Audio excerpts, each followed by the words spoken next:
Assalamualaikum warahmatullahi wabarakatuh. Nama saya Nabila Ananda Pratiwi dari kelas Pengembangan Sistem Informasi R02. Di sini saya akan menjawab soal UTS. Nomor 1, jelaskan perbedaan karakteristik sistem informasi dan klasifikasi sistem informasi. Karakteristik sistem informasi adalah sistem yang mempunyai komponen-komponen, batas sistem, lingkungan sistem, penghubung, masukan, keluaran, pengolah, dan sasaran. Karakteristik sistem informasi terdiri atas yang pertama ada komponen. Setiap komponen yang ada di dalam sistem informasi saling berhubungan atau berinteraksi antara satu dengan yang lainnya. Lalu yang kedua ada batasan, yaitu daerah yang membatasi sistem dengan yang lain. Setiap sistem informasi harus memiliki batasan dengan sistem informasi yang lainnya agar tidak ada informasi yang masuk dan saling timpang tindih. Lalu yang ketiga ada lingkungan luar sistem. Merupakan semua sistem dan lingkungan yang lokasinya berada di luar batasan yang mempengaruhi sistem operasi. Yang keempat ada penghubung sistem atau interface. Merupakan media penghubung antara satu subsistem dengan yang lainnya. Lalu yang kelima ada masukan sistem atau input, merupakan inputan yang dimasukkan ke dalam. Terdapat dua jenis input sistem. Yang pertama dinamakan maintenance input dan yang kedua dinamakan signal input. Lalu selanjutnya ada keluaran sistem atau output, merupakan hasil keluaran sistem yang berguna. Lalu ada pengolah sistem atau proses, berperan di dalam memproses data, masukan atau input untuk kemudian dialihkan atau dikirimkan ke output. Lalu yang terakhir ada sasaran sistem, yaitu tujuan yang akan dicapai oleh sistem. Sedangkan untuk klasifikasi sistem informasi adalah suatu bentuk kesatuan antara satu komponen dengan komponen lainnya, karena tujuan dari sistem tersebut memiliki akhir tujuan yang berbeda untuk setiap perkara atau kasus yang terjadi dalam setiap sistem tersebut. Sistem tersebut dapat diklasifikasikan menjadi beberapa sistem.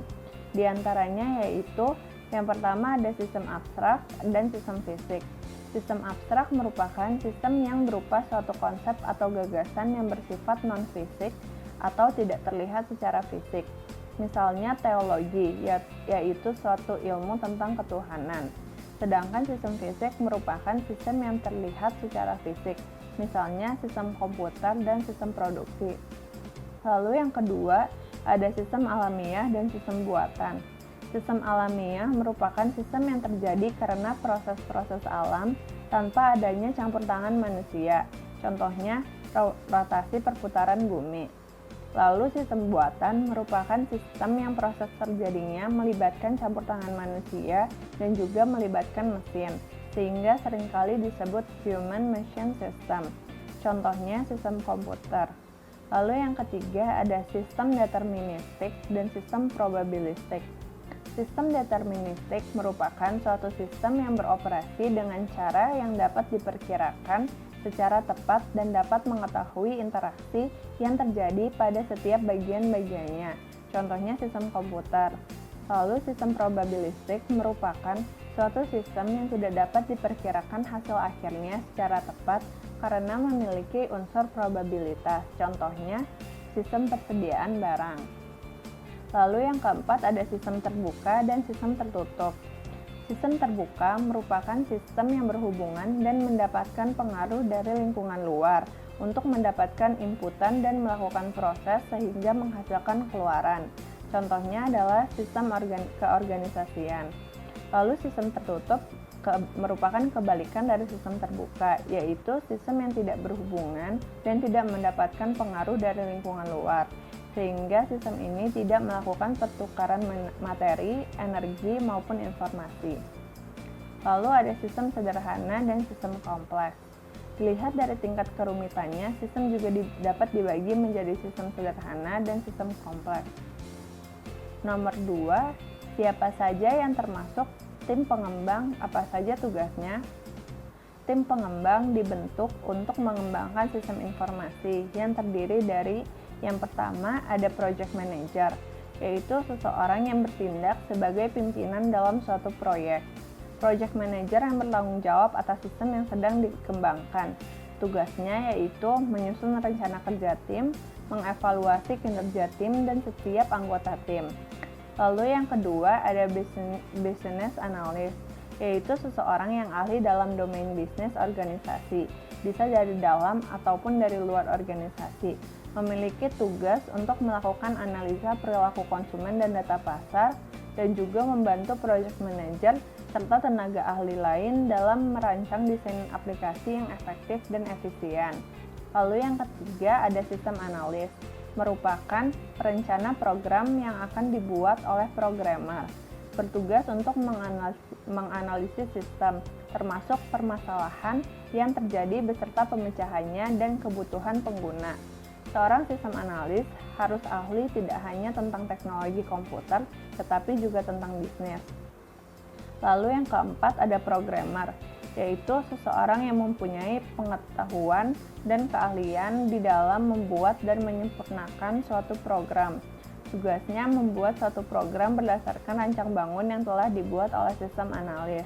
Lalu yang kelima ada change manager, yaitu berperan dalam implementasi sistem informasi, umumnya orang dalam organisasi. Dan yang terakhir ada user, yaitu yang merupakan pengguna dari sistem tersebut. Nomor 3, jelaskan tahapan-tahapan di dalam SDLC. Berikan contoh kasusnya. Tahapan yang pertama ada perencanaan sistem. Tahapan ini lebih menekankan pada aspek tadi kelayakan pengembangan sistem. Aktivitasnya meliputi yang pertama mendefinisikan tujuan dan ruang lingkup pengembangan. Yang kedua menentukan dan mengevaluasi strategi yang akan digunakan dalam pengembangan sistem. Yang ketiga, mengidentifikasi apakah masalah-masalah yang ada bisa diselesaikan melalui pengembangan sistem. Yang selanjutnya yaitu menentukan dan evaluasi strategi yang akan digunakan dalam pengembangan sistem. Lalu tahap yang kedua ada analisis sistem. Pada tahap ini, sistem akan dianalisis bagaimana akan dijalankan nantinya.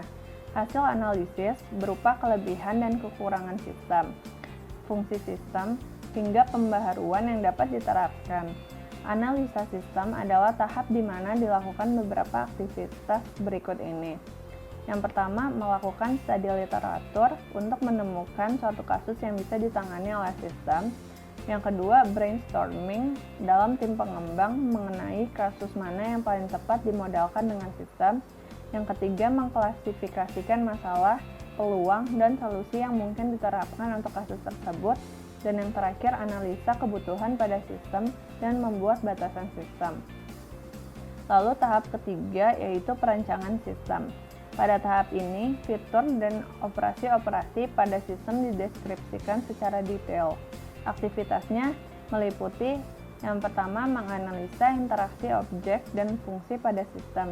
Yang kedua, menganalisa data dan membuat skema database. Yang ketiga, merancang user interface.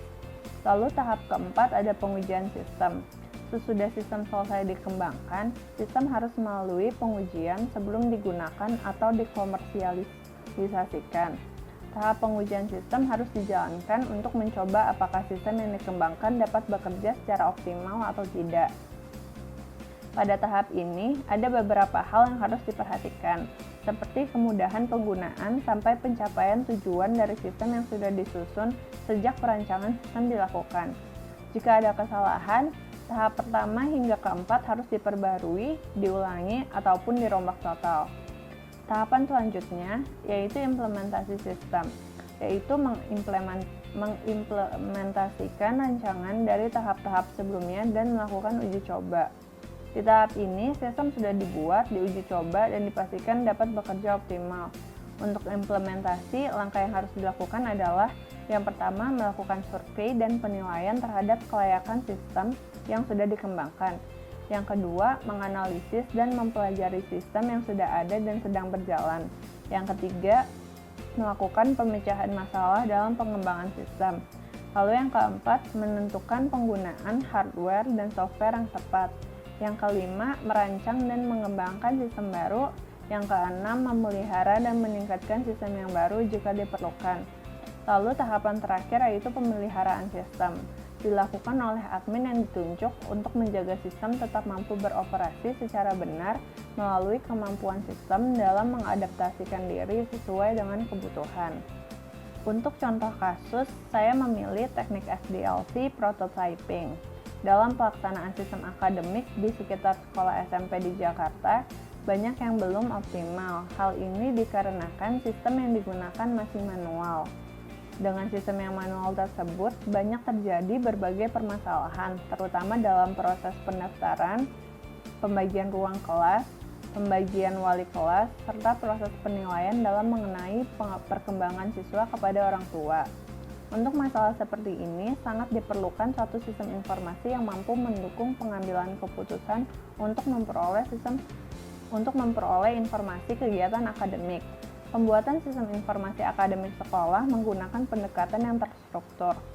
Untuk metode pengembangan menggunakan prototyping dengan teknik pengumpulan data observasi dan wawancara, dan alat yang digunakan dalam merancang sistem yaitu flow map, diagram konteks, dan DFD. Dan untuk pengembangan menggunakan aplikasi berbasis desktop yang merupakan sistem yang dibangun secara client server sehingga dapat diakses ke beberapa komputer, dan sistem yang telah dibangun diharapkan dapat mengatasi sebagian permasalahan yang ada dengan melakukan validasi, kerangkapan data, registrasi, dan nilai siswa, pembagian kelas, serta penilaian. Nomor 4, jelaskan perbedaan faktor kelayakan dan faktor strategik. Faktor kelayakan atau TELOS merupakan kepanjangan dari technical, economic, legal, dan operasional. 4 komponen inilah yang akan diperhatikan dalam tahap perencanaan. Technical menunjukkan apakah sistem yang diusulkan dapat dikembangkan dan diterapkan dengan menggunakan teknologi yang ada atau jika membutuhkan teknologi yang baru. Economic menunjukkan apakah dana yang memadai tersedia untuk mendukung biaya dari sistem yang diusulkan. Legal menunjukkan apakah ada konflik antara sistem yang sedang dipertimbangkan dan kemampuan perusahaan untuk menunaikan kewajibannya. Operasional menunjukkan apakah prosedur dan keterampilan personalia yang ada cukup untuk mengoperasikan sistem yang diusulkan, atau apakah prosedur dan keterampilan tambahan akan diberikan. Lalu yang terakhir, schedule. Sistem yang diusulkan harus berlaku dalam satu kerangka waktu yang logis. Sedangkan untuk faktor strategik terdiri dari PDM atau produktivitas, diferensiasi, dan manajemen. Produktivitas mengukur jumlah output yang dihasilkan dari input. Tujuannya untuk mengurangi atau menghapus biaya yang tidak menambah nilai, diukur dengan rasio. Lalu diferensiasi mengukur seberapa baik suatu perusahaan dapat menawarkan produknya atau pelayanannya yang secara nyata tidak serupa dengan jenis dan sifat dari produk dan pelayanan para pesaingnya. Dicapai melalui peningkatan kualitas, keanekaragaman, penanganan khusus, pelayanan cepat, biaya rendah, dan sebagainya.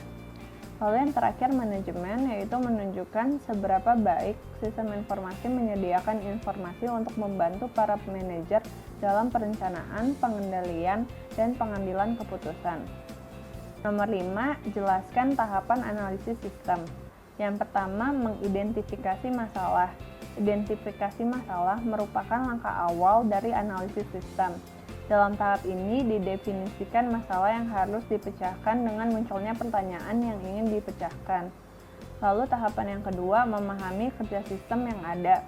Langkah ini dilakukan dengan mempelajari secara rinci bagaimana sistem yang sudah ada berjalan.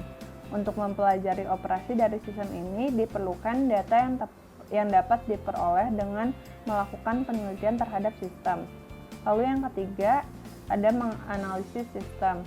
Berdasarkan data yang sudah diperoleh, maka dilakukan analisa hasil penelitian yang sudah dilakukan untuk mendapatkan pemecahan masalah yang akan dipecahkan. Dan tahapan yang terakhir yaitu membuat laporan. Laporan perlu dibuat sebagai dokumentasi dari penelitian. Tujuan utamanya adalah sebagai bukti secara tertulis tentang hasil analisa yang sudah dilakukan. Berikut jawaban dari saya. Mohon maaf apabila ada kekurangan. Wassalamualaikum warahmatullahi wabarakatuh.